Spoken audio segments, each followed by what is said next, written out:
দশম গ্রেড বাস্তবায়ন ও হামলার প্রতিবাদে অনির্দিষ্টকালের কর্মবিরতিতে প্রাথমিকের শিক্ষকরা শহীদ মিনারে অবস্থান কর্মসূচি, স্বরাষ্ট্র ও গণশিক্ষা উপদেষ্টার পদত্যাগ দাবি।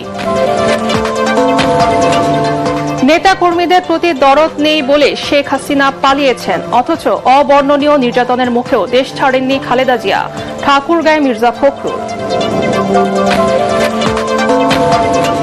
ফেব্রুয়ারির প্রথমার্ধে নির্বাচন বিলম্বিত করার কোনো ইচ্ছা সরকারের নেই, মন্তব্য আইন উপদেষ্টার। উৎসব মুখর পরিবেশে ভোট আয়োজনের আশাবাদ।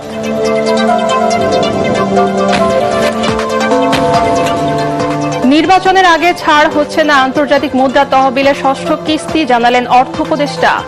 বিএনপির সাথে IMF প্রতিনিধি দলের বৈঠক। দুর্ধর্ষ সন্ত্রাসী কাকন বাহিনীকে ধরতে পদ্মার চরে পুলিশের অপারেশন ফার্স্ট লাইট। দেশি বিদেশি অস্ত্র, মাদকসহ 21 জন আটক।